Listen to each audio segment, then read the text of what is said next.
This man passed away last month at the age of 91. He was Ingvar Kamprad. Born in a humble family, he founded IKEA when he was only 17.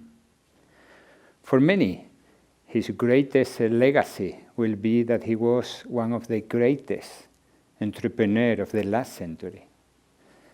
But for the almost 200,000 people working across IKEA, his legacy was more than that.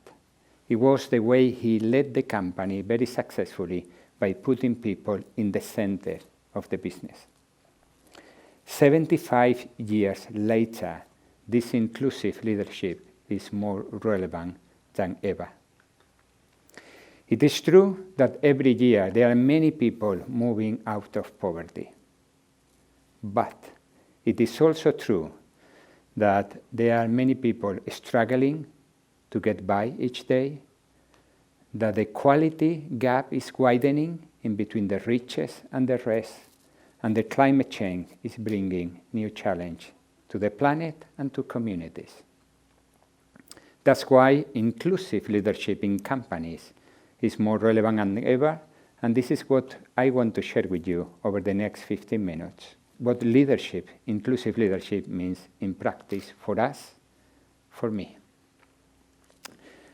To do that, I want to take you to India, where I spent 6 years setting up the whole retail operation of IKEA from scratch, first time in the country.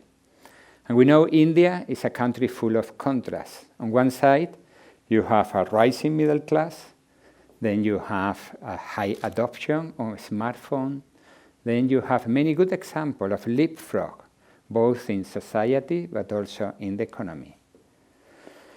But at the same time, you also find many people that are struggling to get by each day.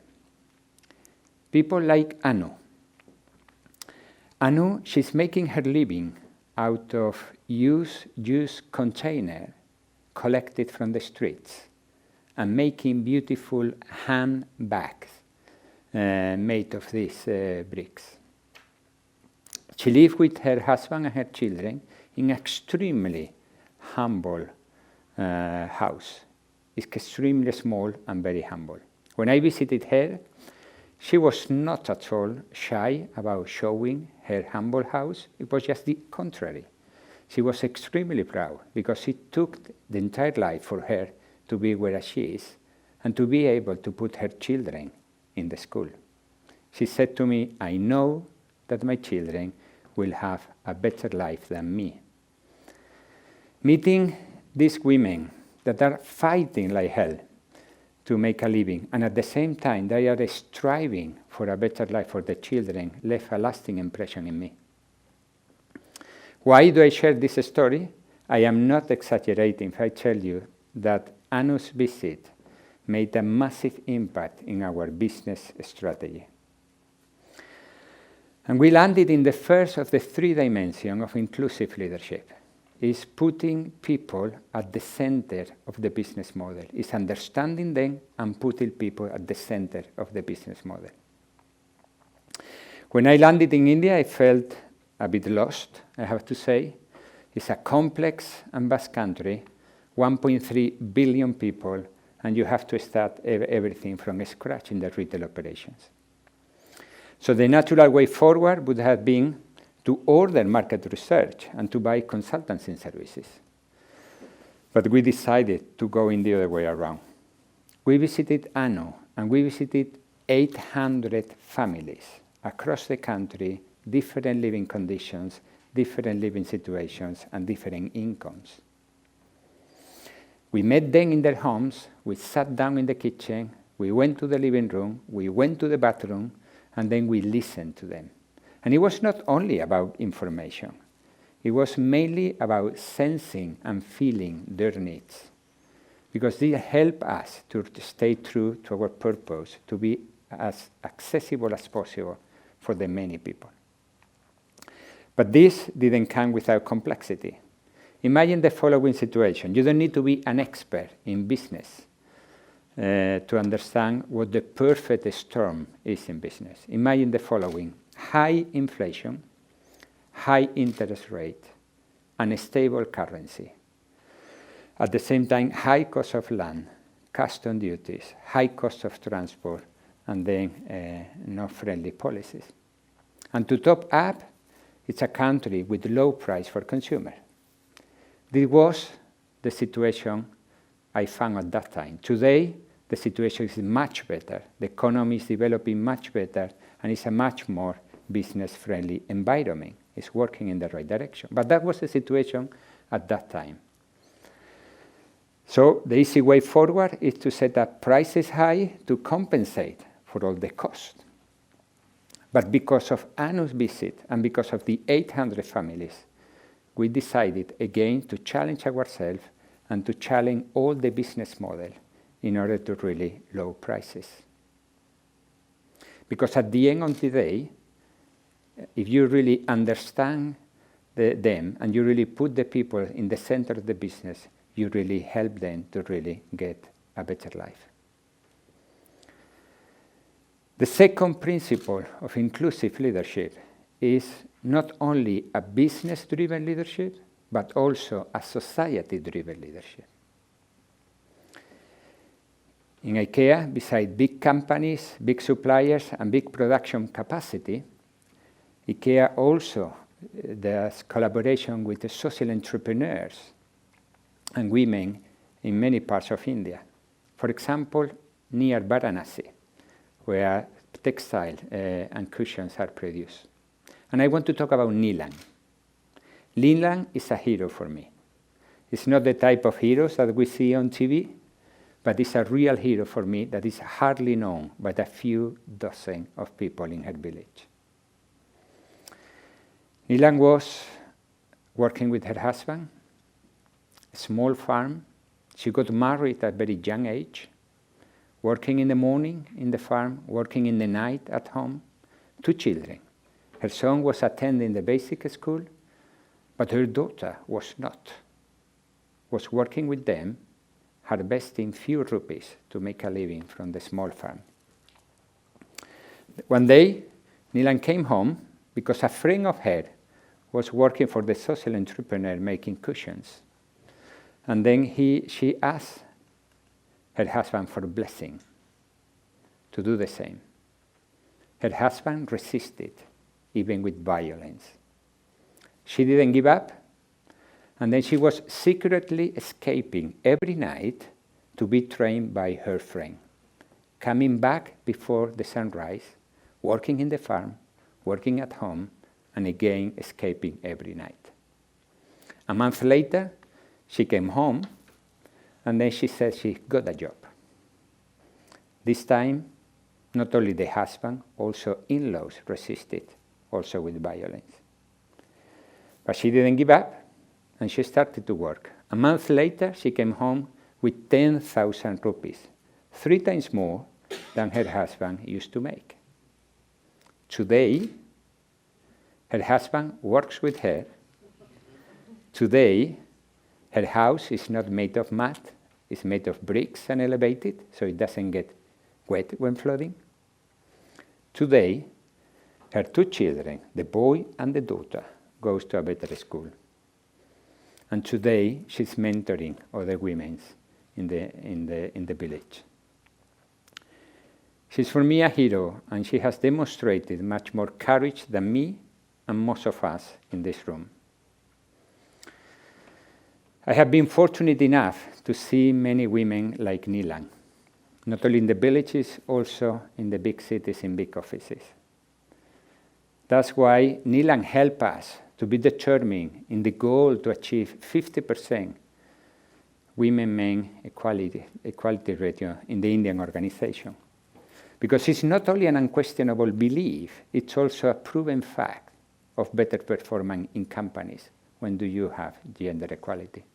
But it's not only about the goal, it's about setting the preconditions for that to happen when it comes to healthcare policies for the employee and the families, when it comes to childcare in location, but also when it comes to parental leave of 6 months, not only to the women, also to the men.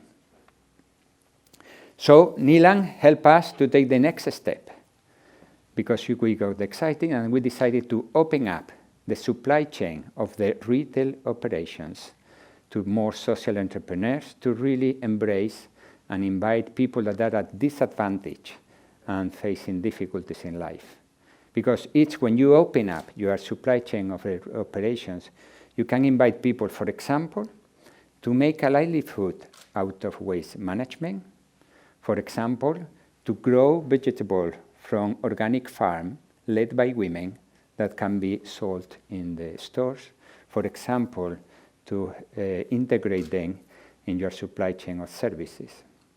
Because when you have a genuine attitude to really, really understand society around you, you cannot do anything but integrate the business model in the society around you. Imagine the massive impact businesses can make if we have a society-driven leadership and not only a business-driven leadership.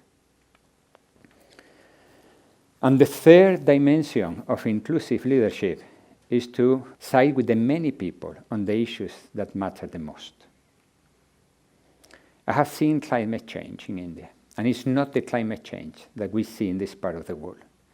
It's climate change that is affecting your living conditions when you have extreme weather, and then you depend on your harvest. It has been said that we are the last generation who have created the problem, and at the same time, we are the last generation who can solve the problem of climate change. That's why when you see this happening around you, you have no other option but looking at your operations and really defining your supply chain to really create a positive impact in the world around you. For example, cotton in all the care products is coming from sources that are really responsible environmentally, so less water, pesticide, less chemicals, and better income for the farmers.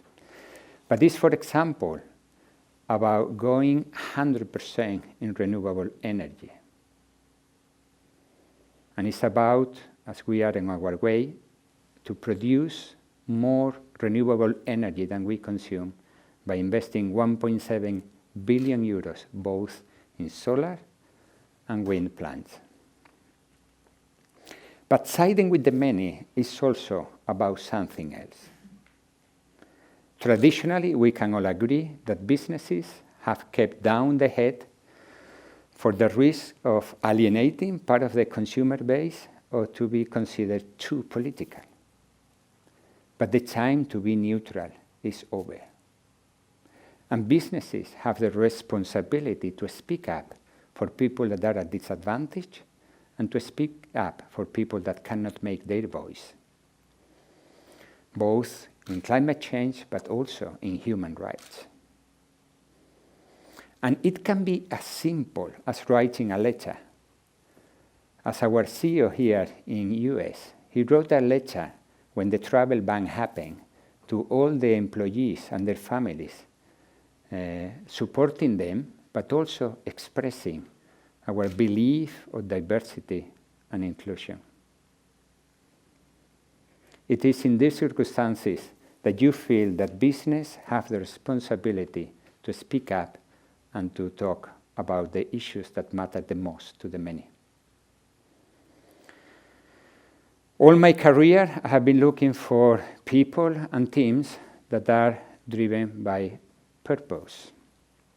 And the times we live in is the time where we need purpose the most. It's a time where we really need to be listening to everybody around us. Because this time, people are expecting much more than from businesses. In these times, we have many opportunities, but also we face big challenge, both to the society and to the planet, and people are expecting more. They expect us to put people at the center of the business strategy. They expect us to be driven by society in the choices we make. And they expect us to side with the many on the issues that matter the most. One, you are here among the few privileged people in the world, learning from the best and ready to go out and make a difference in the world. But the world we see around us is not the world we live in. It's not. The world we live in is bigger and more complex than the world we see around us. And its purpose, what is needed to make a difference in this bigger world. One, if there is only one message, only one, that I would like you to remember today, is to find meaning and purpose in your career. It's one of the most important decisions you need to take, to choose the company and the purpose to make a meaning in your life.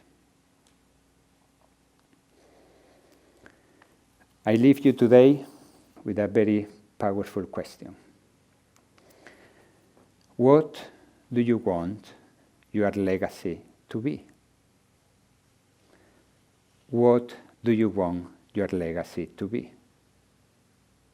Because it's not the salary, it's not the title, it's not the position, it's the purpose. As Ingvar said once to a group of students, remember that the future needs you. Thank you very much.